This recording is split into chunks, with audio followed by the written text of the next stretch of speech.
Salutare și bine v-am găsit pe canalul FV Blog.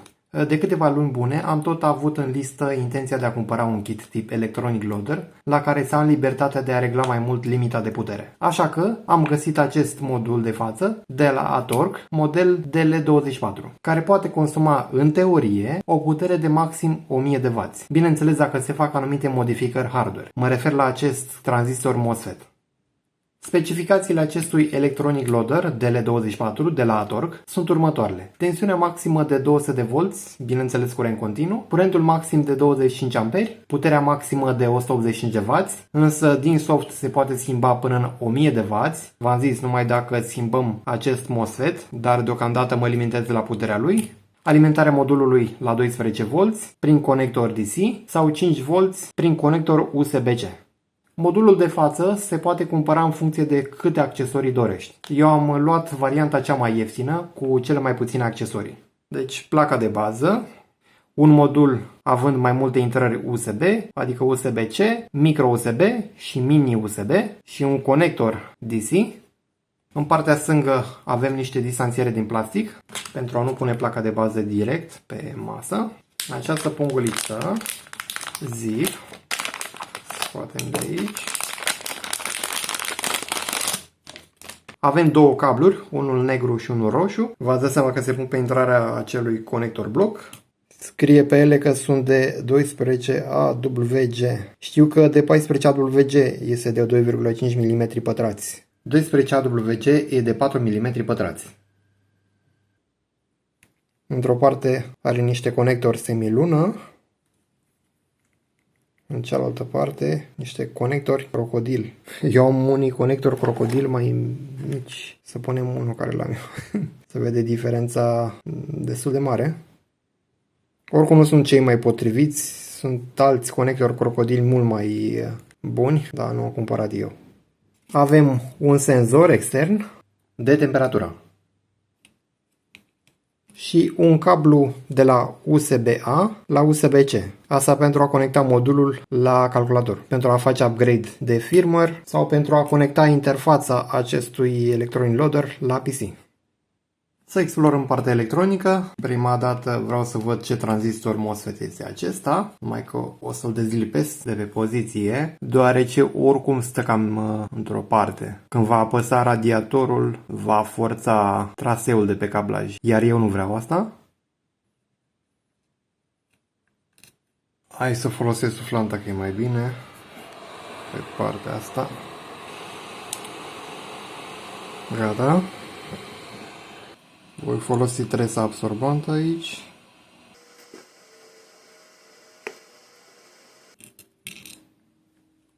Hai să vă arăt tranzistorul MOSFET. Este un CS50N20. Un tranzistor MOSFET canal N, tensiunea drenă sursă de maxim 200 de V, curentul de drenă maxim 50 A, iar puterea disipată de 300 de W maxim. RDS-on de 0,045 ohmi, adică 45 miliomi. Acum am înclinat terminalele mai mult. Să lipesc un terminal. Acum e drept. Să curățăm puțin zona.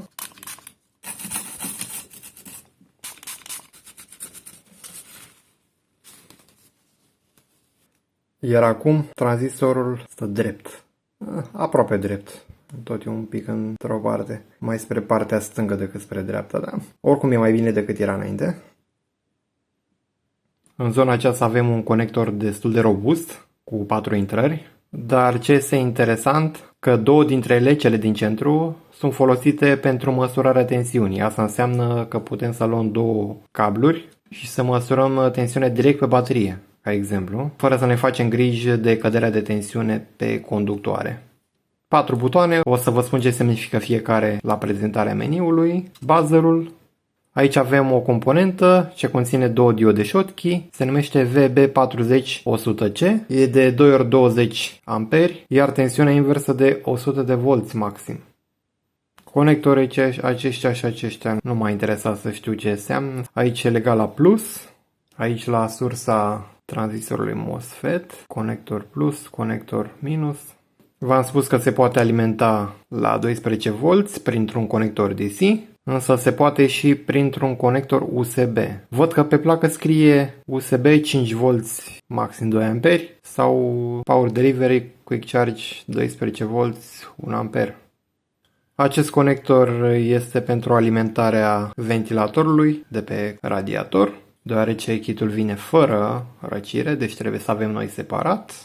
Un conector USB-C pentru conectarea la calculator sau upgrade de firmware sau pentru a putea controla acest electronic loader de pe calculator. O altă componentă importantă de pe acest modul este RN8209C, fiind un integrat specializat pentru măsurarea energiei electrice. Are inclus și converterul din analog în digital pentru a putea comunica cu un microcontroller. Avem un cristal de quartz în lateral de 3,57 MHz, mai jos, legat la acest integrat, este un șunt de 5 miliomi. Aici, stați să dau puțin zoom, este CN333ST5.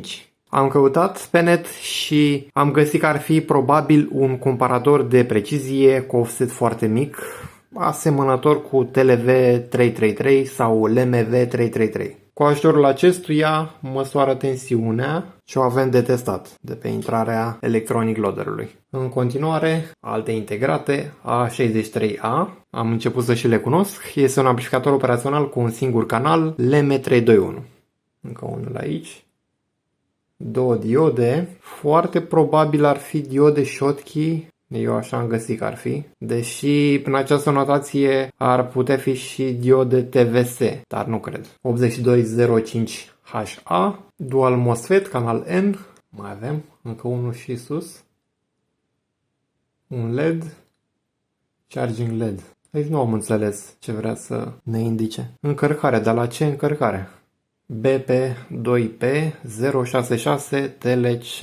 E Bluetooth-ul, deoarece avem și antena aceasta din lateral, doar că nu am găsit niciun datasheet cu el. Avem și un cristal de quartz pe lângă el, de 24 MHz, un inductor, nu scrie absolut nimic pe el, alt dual MOSFET, 8205HA, alt inductor, o altă diodă Schottky, cred, 2A, un tranzistor bipolar NPN, MMB3906. Practic e 2N3906. Destul de cunoscute tranzistoarele astea. Acest integrat scrie pe el, să dăm și la acesta zoom, HOIAI. Nu am găsit nicio informație despre acesta. Am văzut pe lângă acesta un inductor, nu scrie absolut nimic pe inductorul acesta. Pe inductorul de față, nimic. Să explorăm și partea pe unde se alimentează electronic loaderul, modulul de față, un inductor de 4,7 microhenry și lângă el B6285N. Este un boost converter, am găsit că ar fi SDB628. Alte diode Schottky prin zona asta. Iar acest integrat, parcă distingeam înainte. 312B mic și 1. Nu am găsit ce vrea să însemne. Pare să se ocupe cu negocierea pe USB-C pentru Quick Charge sau Power Delivery. Hai că acum vedeți mai bine. Da? Parcă.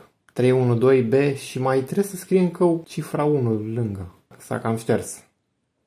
Cam astea sunt componentele de pe modul. Din păcate, microcontrollerul nu știu ce este, pentru că e cu siguranță sub acest afișaj. Să montăm coolerul pe acest modul, deoarece el nu vine cu unul. Înainte de achiziționare, mă gândeam că acest cooler, scos de pe electronic loaderul meu mai vechi, ar fi acela standard, că se poate monta pe electronic loaderul de față. Dar se pare că nu e așa. Coolerul de față este pentru procesoare de la Intel pe socket LGA775, iar distanța între șuruburi este de 72 mm, iar în cazul acestui modul se pune cooler de la procesoarele Intel având socket LGA1150, adică distanța între găuri de 75 pe 75. O să încerc decât să vă demonstrez. Da, se vede aproximativ 75 mm, 75, undeva pe acolo, v-ați dat voi seama? Iar acest cooler, o să întorc invers să măsor mai bine, dau la o parte modulul. Distanța între găuri, da, cu aproximație, 72 mm. Nu apropie eu suficient. Deci diferă. Așa că eu o să fie nevoie să fac o improvizație. E în regulă. Nu e chiar problematică acea improvizație. O să vedeți imediat că nu e chiar atât de rea. O să deșurubăm aceste șuruburi. Scoatem partea din spate, că nu o putem monta pe modulul nostru. O să curăț cu alcool izopropilic și tranzistorul, degresăm. O să folosesc un izolator din ceramică. Din ce am înțeles ar fi printre cele mai bune conductoare termice. O să pun pentru a izola electric, ca drena tranzistorului să nu conducă electric către radiatorul coolerului. Punem pasă termoconductoare. Să o întind. Punem izolatorul. Izolează electric, dar permite căldurii să treacă.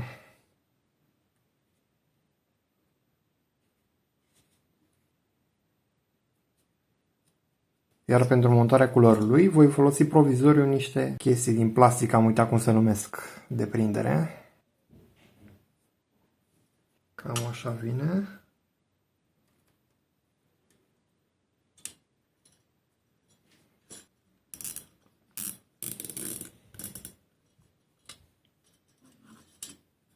Am reușit până la urmă. Da, e bine montat, cât de cât. Punem alimentarea ventilatorului. Dacă tot suntem aici, punem și acele distanțiere.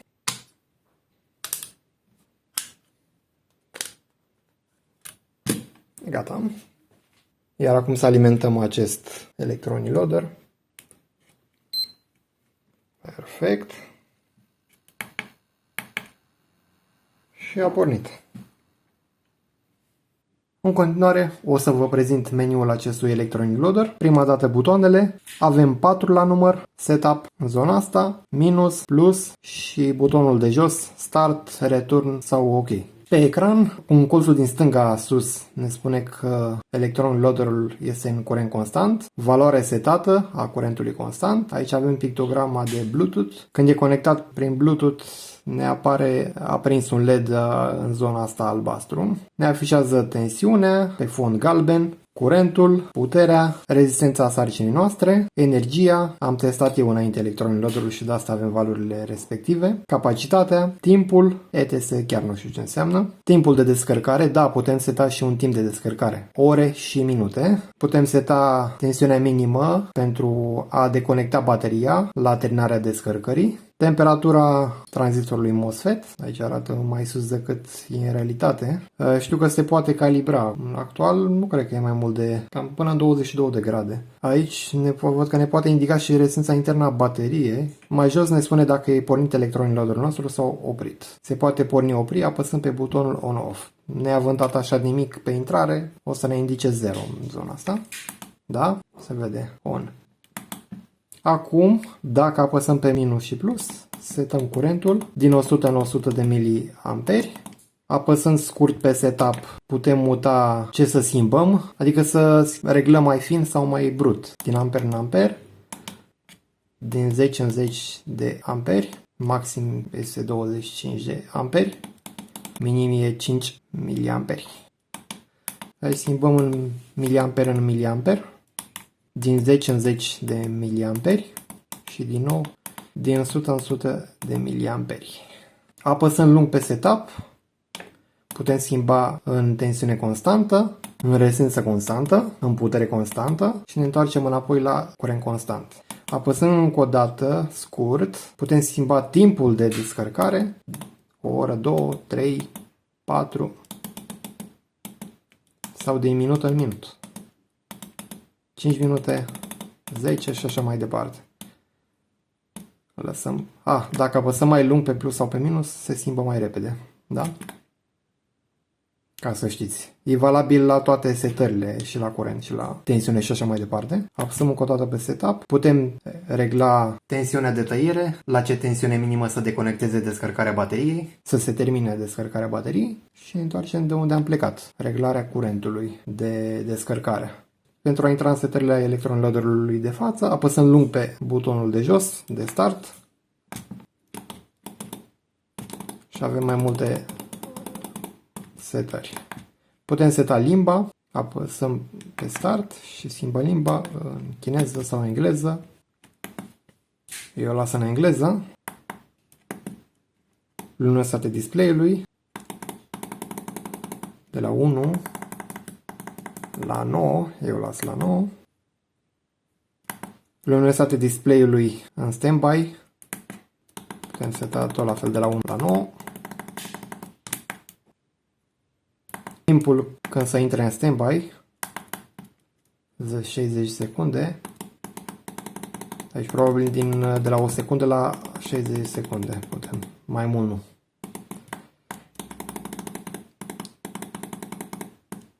Nu, se pare că 10 secunde la 60. Dar atâta timp cât luminositatea de standby e la fel ca cea standardă, nu se va vedea nicio diferență, logic. Eu prefer să le las pe ambele la fel. Putem seta limit time discharge, în cât timp să se oprească descărcarea bateriei. Se poate seta și de aici. Calibrarea temperaturii externe, se pune acel senzor în zona asta și poate citi temperatura externă. Chiar o să montez acum senzorul din curiozitate. Conectăm aici. Hai să ne întoarcem înapoi. Și unde vede temperatura? ETC, asta înseamnă, da, acum i-am dat seama, e temperatura exterioară. Da, 23 de grade, 22. Se apropie de temperatura din cameră. Aici avem aproape de 22 de grade acum în cameră. Hai să pun eu mâna să vedem dacă va crește. Da, ok, pare regulă. Deci asta înseamnă ETC, temperatura exterioară. Să ne ducem înapoi în meniu. Dar se poate calibra tensiunea, temperatura exterioară. Se poate calibra tensiunea în cazul în care nu afișează corect. Se poate calibra curentul. O să vă arăt cum se calibrează mai târziu. Se poate schimba tensiunea minimă la care se deconecteze acumulatorul. Cred că minim de 0,8 V în cazul în care avem acumulator de 1,2 V.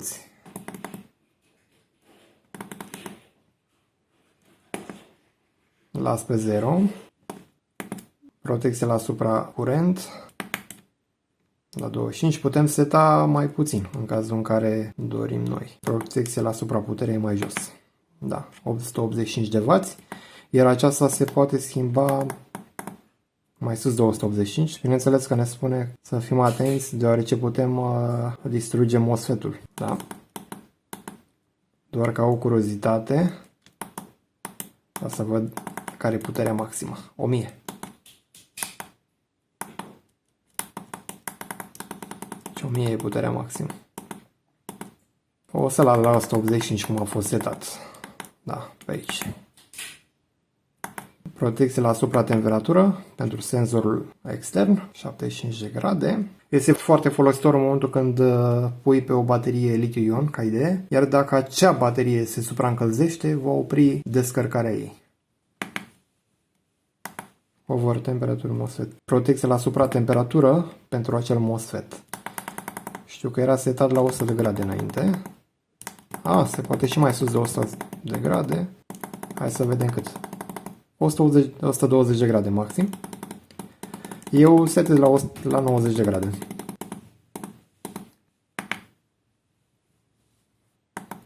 Aici putem reseta curentul la 0. În cazul în care, fără să avem nimic pe intrare, ne afișează un anumit curent, putem să resetăm de aici.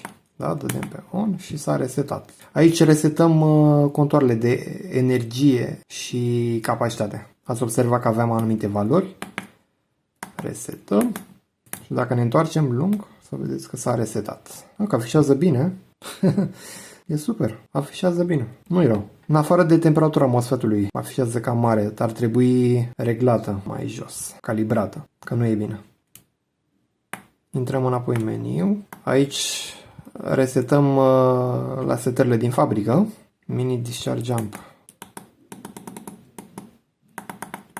Curentul minim de descărcare din 5 în 5 mA. Hai, lăsăm la 5 înapoi. Interesant. Startup info switch. Probabil la alimentarea acestui modul să ne apară acele informații. Ia să dăm pe off, să vedem dacă ne mai apare. Scoatem alimentarea. Exact asta e. Și cred că cam atât, că m-am lungit prea mult. Mai avem alte setări? Mai sunt o groază. I-am oprit sunetul, că era destul de enervant. Se aude mereu. Cam așa se aude și mie nu prea îmi convine. Așa că prefer să-l las oprit. Să vedem ce apare la About. Model DL24/P. Versiunea de firmware V1.1.10. ID un număr. Site-ul autor. Cam asta e tot meniu. Hai să punem aceste cabluri de test. Plusul este sus. Mi-ar fi plăcut să fi notat pe undeva plus și minus. E notat de desubt, dacă ați observat, dar și vrut și deasupra, că nu. Și din câte se vede, punem acest conector. Interesant că a pus mărime mai mare ca să pună în ambele. Că altfel, dacă aș pune doar în primul, n-ar mai vedea ce tensiune avem. Pentru că cu ajutorul celor din centru măsoară tensiunea. Și minusul.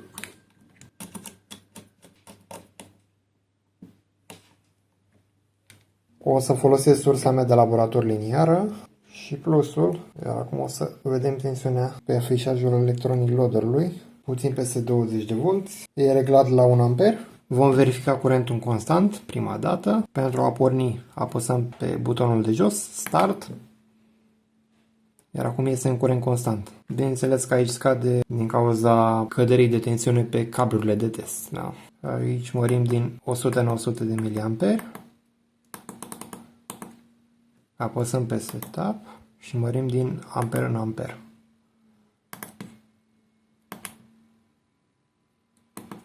Da?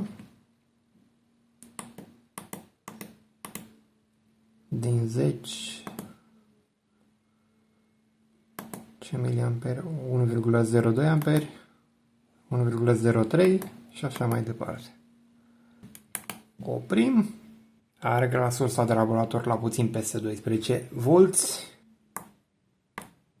Să setăm în tensiune constantă.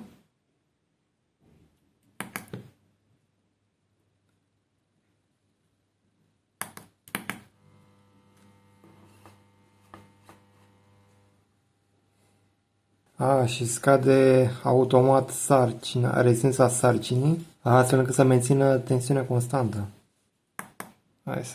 Hai să testăm și în rezistență constantă, să spunem de 5 ohmi.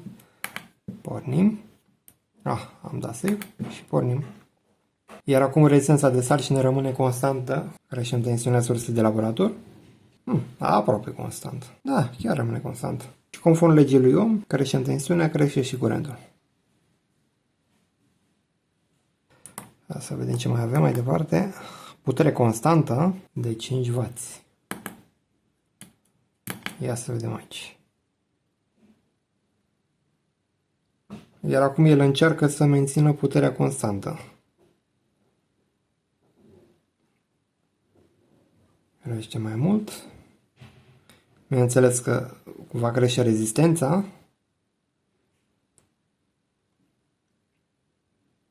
Astfel încât puterea să rămână constantă. Tensiunea ori curentul să nu crească peste 5W.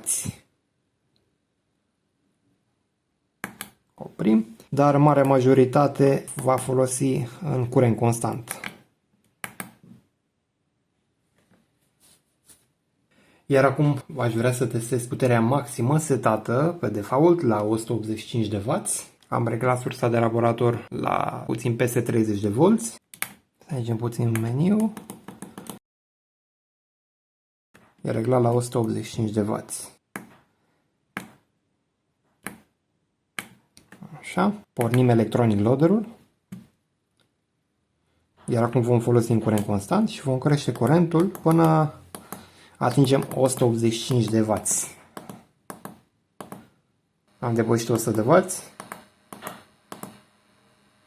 Durația ventilatorului s-a mărit.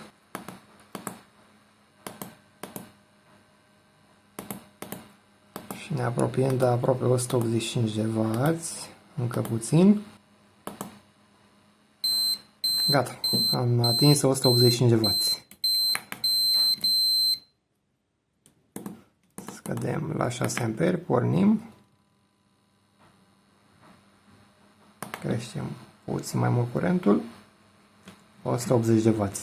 Bineînțeles că la acest asemenea putere, folosind coolerul de față, nu prea poți folosi pentru durată lungă de timp.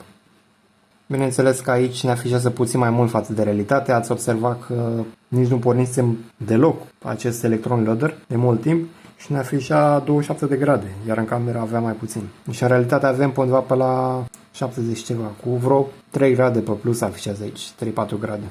83 de grade și ar trebui să intre acea protecție la supra-temperatură. Hai să lăsăm așa un pic. Da, exact. Protecție la supra-temperatură. E bine că avem așa ceva pentru a proteja tranzistorul MOSFET. În continuare o să testăm acest electronic loader la un curent mai mare, iar în acest caz o să folosesc doi acumulatori litiu-ion 18650 legați în paralel. Asta pentru a încerca să testez spre curentul maxim de 25 amperi. Se vede că am conectat în lateral bateria la electronic loader, plusul aici, minusul jos, iar în zona aceasta a conectorului bloc se conectează la bornele bateriei, cât mai aproape de bornele bateriei, pentru a măsura tensiunea pe baterie. Și în plus am atașat acest senzor de temperatură. Este mai jos. Chiar afișează destul de bine. O să resetez aceste contoare de energie și capacitate, doar ca o chestie psihologică, deși nu o să testăm capacitatea celor două acumulatoare. 0 alt data. Intrăm aici. Gata. Și am resetat cele două contoare. Iar acum să pornim electronic loaderul. Aproximativ 1 amper. Și creștem din 100 în 100 de miliamperi. Ne apropiem de 10 amperi. Mai mult. 20 amperi. Încă puțin. Și atât se poate. Nu intrăm în protecțiile astea. Da, cam atât se poate. Curentul maxim de 25 amperi. Văd că temperatura acumulatorului din stânga, că la acesta e atașat senzorul de temperatură, crește. 31 de grade. Hai să scădem la loc. O să vreau să setez un lucru, timpul de descărcare, doar ca test.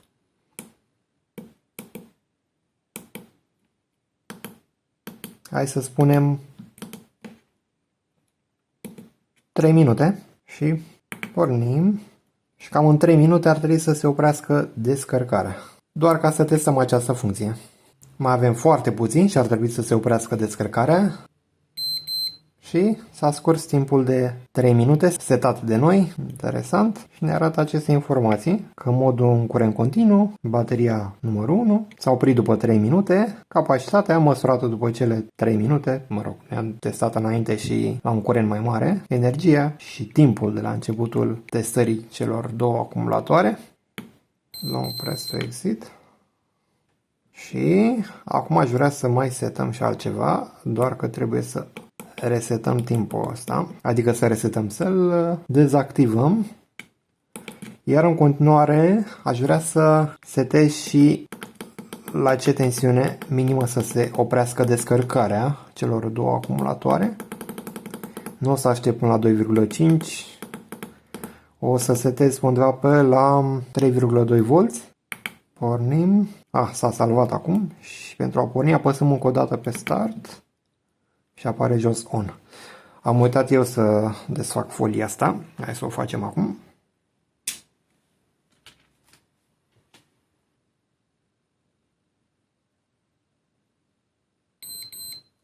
Și s-a oprit descărcarea acumulatorului când tensiunea pe cele două baterii a scăzut la 3,2 V.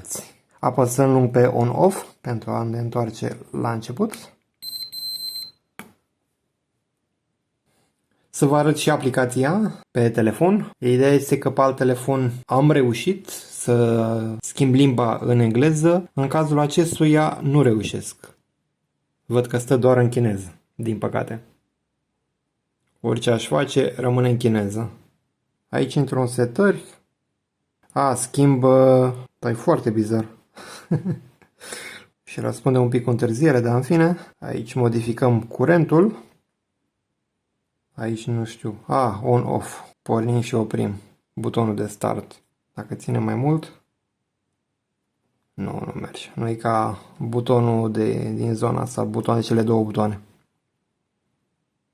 Da, doar v-am arătat că există și aplicație, se numește e-test, dar sincer nu l-aș folosi cu aplicația aceasta. Prefer tot metoda clasică de aici, cu butoanele de pe Electronic Loader. Mai departe să vă arăt și softul pe PC. Am introdus acel cablu USB-C cu care a venit Electronic Loader-ul. Se vede că în dreptul conectorului USB-C avem un LED albastru, iar pe ecran apare HID, textul HID. Softul nu este cine știe ce. Acest soft îl puteți descărca exact pe site-ul producătorului. Sincer, acest soft l-am descărcat de unde am cumpărat produsul de pe AliExpress. Există un link către site-ul producătorului, Atorx. Am dezarhivat arhiva respectivă și apar fișierele acestea. Deschidem de aici, unde scrie BW150 Application și vedem așa ceva. Aici pornim Electronic Loader-ul. Vedem că a pornit și, din câte v-ați dat seama, pare să fie o eroare software, însemnând că acel curent ne apare cu minus, nu pe plus. Foarte bizar. Ideea e că la putere arată bine, rezența e în regulă, tensiunea este bine, doar că curentul e pe minus și afectează pe grafic. În loc să arate sus pe acest grafic, arată jos, că e cu minus. Iar în plus, observăm că avem o temperatură a procesorului. Mă gândesc că probabil e temperatura microcontrollerului de sub acel ecran. Și aici vedem în partea din dreapta sus turațiile ventilatorului. Ceea ce pe ecranul de față nu avem așa ceva. Hai să creștem la 4 A. Ca să vedeți că se schimbă turația ventilatorului.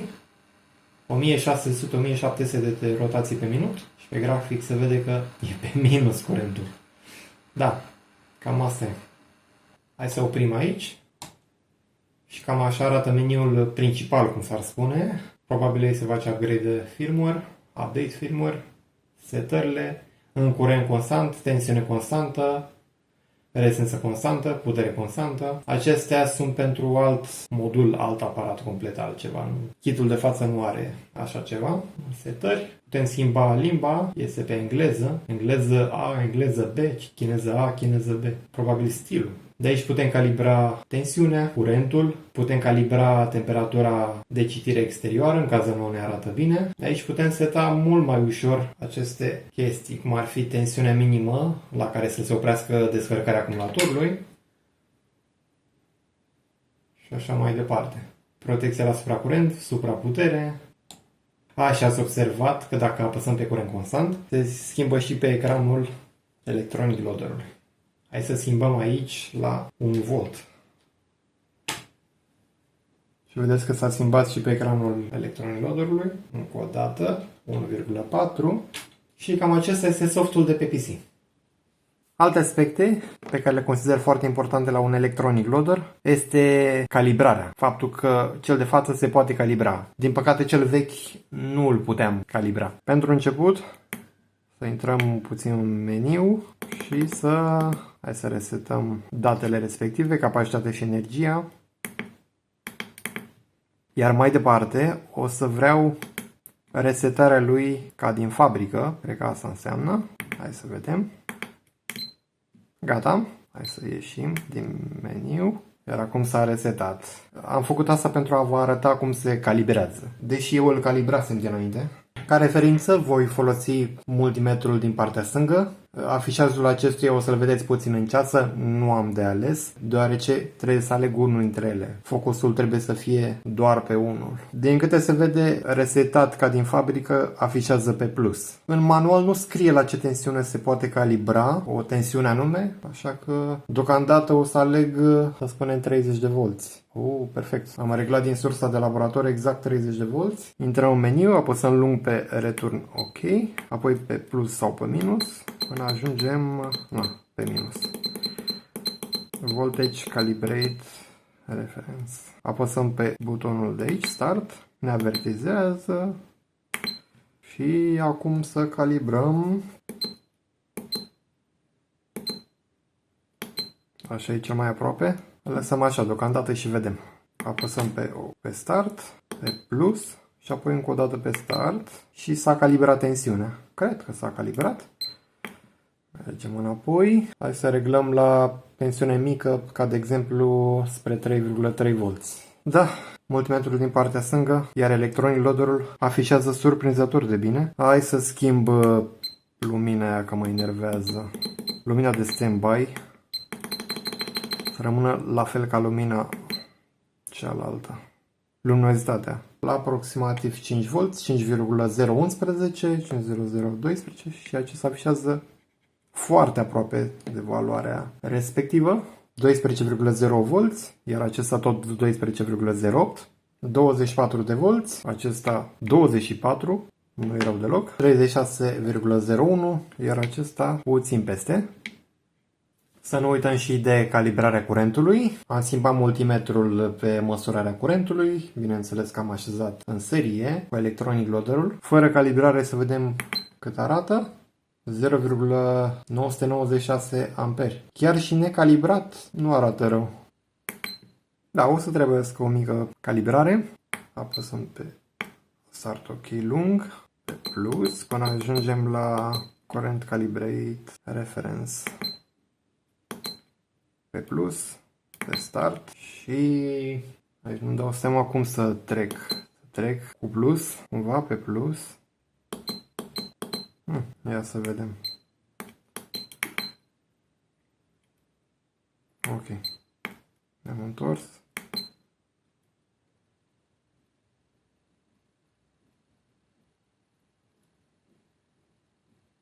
Da, scade. Deci trebuie pe minus să dăm. Ducem înapoi partea de calibrare pe minus. Hai pe undeva pe aici, plus, iar pe Start și s-a calibrat. După multimetrul din partea stângă, bineînțeles că pe acesta îl folosim ca referință, apăsăm pe On să vedem dacă ne afișează 1 amper. Gata, bingo, 1 amper. Nu e rău deloc. 1,1 amperi.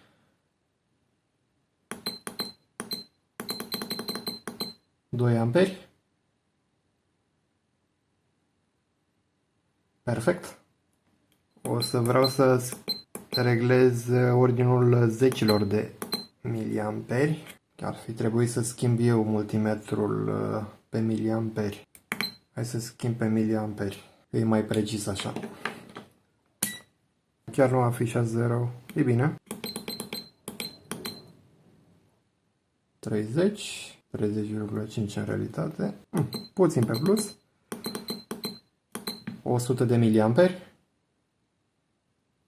200 miliamperi. Mă gândeam să trag și concluziile de final, însă clipul oricum deja e foarte lung, deci mă opresc aici. În foarte mare măsură sunt mulțumit de produsul de față, oricum mult mai bun față de electronic loaderul meu mai vechi. Cam aici se termină clipul de față. Dacă vă place genul acesta de conținut, nu uitați de butonul like, să vă abonați dacă nu ați făcut-o deja și vă aștept pe data viitoare. Toate cele bune, la revedere!